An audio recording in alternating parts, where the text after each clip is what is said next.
Hey everyone, welcome back to the channel. As promised this week, we are back into Eric's. We're gonna be working on his T-stats. We're gonna go ahead and replace them. They're not even getting up over 160 degrees. That's what they're reading right now, so we're gonna get those taken care of. I got those at Lincoln Diesel Specialties. That link in the description will be below. Make sure you guys stay tuned till the end of this video because we're gonna be announcing what we're doing Wednesday. It's gonna be something I've never done before, and I'm very interested to see how it makes his truck look. That being said, make sure you go ahead and like this video, subscribe to the channel. If you're already subscribed, hit that bell button so you get those notifications. Let's go ahead and get right into this. All right, so first things first, you're gonna come down to the tensioner. You're gonna loosen up the serpentine belt and take the serpentine belt off so you can take the compressor, AC compressor off. All right, don't mind the breaker bar. The breaker bar is gonna stay right here for now. Next, you're gonna go ahead and take these 4 bolts out. 4 right there. The compressor and lift the compressor on out. So these bolts right here, they're 15 millimeter.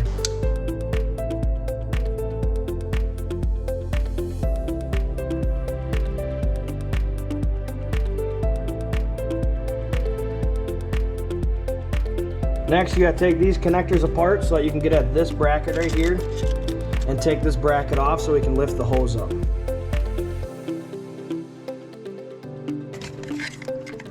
Then you've got 2 Torx bits right there. You take those Torx bits out and then you'll be able to move the brackets for these harnesses and get them out of the way. The 2 Torx bits up here, one down here and up here, those are T30s.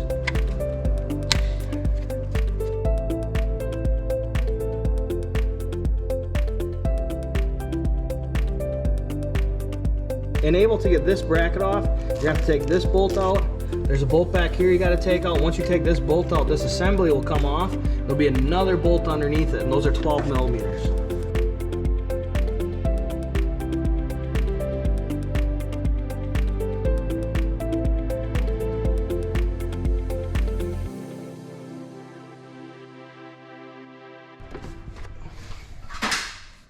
So now, once you get that bracket that the harnesses were attached to out of the way, there's a bolt down here on the back side of this pipe.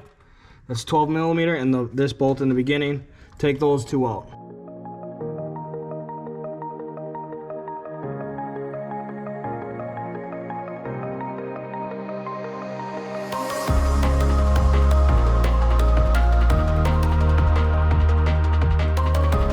Luckily, GM's made it pretty easy on us, and these are all 12 millimeters. You gotta take these 3 off right here on top of the thermostat housing, and able to get the thermostat lifted up. Also, on the oil filler neck, you have a bolt here, and then one right there. So the oil filler neck, unfortunately, to get the bracket off, it is a 13 millimeter, so make sure you guys pay attention to that.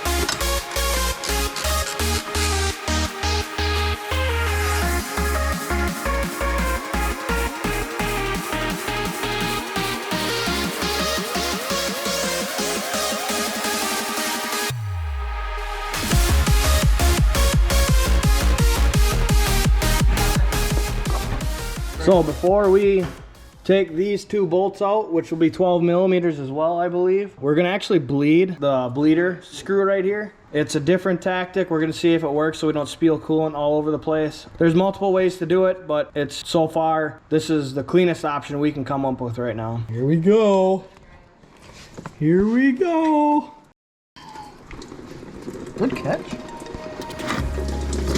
Oh yeah.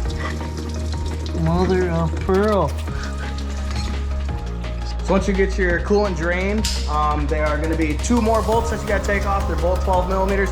Once you do that, you go ahead and get at those thermostats.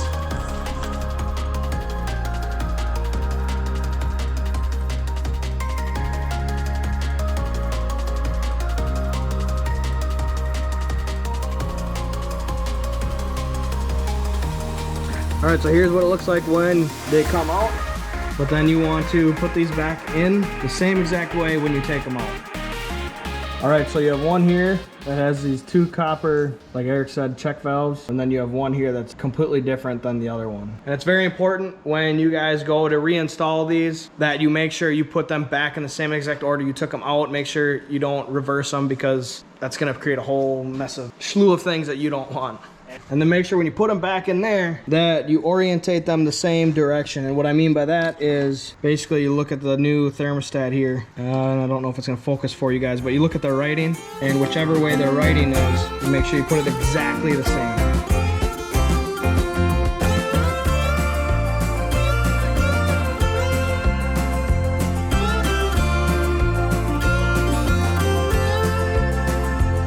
And then for the rear ones, to check which way they were going, you just basically put it the same direction as the copper check valves.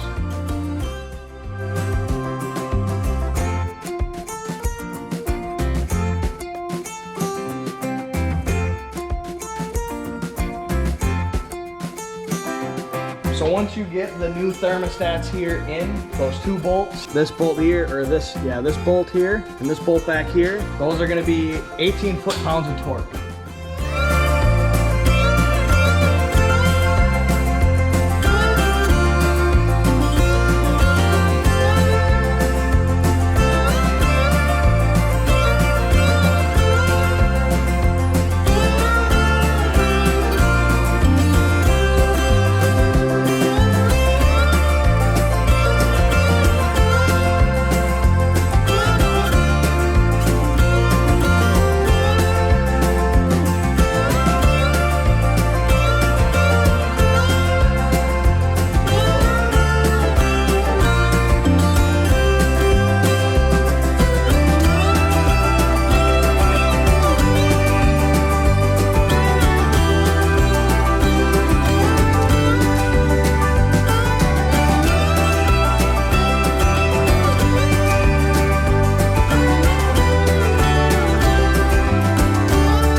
So once you get everything put back together, bleeding the system, you can take it to a shop, have them bleed it if you want to, but quite honestly, you can basically self-bleed the system.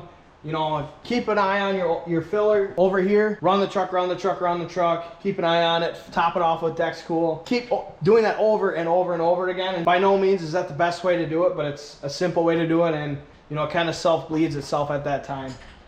Like I said, you could take it somewhere, they could do it real quick for you, or you can just slowly do it over time by yourself. That's what I did when I replaced my radiator hose for the WC Fab one, and it worked out just fine. So that being said, make sure you guys stay tuned for Wednesday's video. Wednesday's videos, we're going to be doing drop shackles on this truck here. I've never done it before. I've heard they're quite easy, so probably a really quick video for you guys. But like I said, make sure you guys like this video, subscribe to the channel. If you're already subscribed, hit that bell button so you get those notifications. We'll see you guys Wednesday when we do those drop shackles. Have yourselves a great night.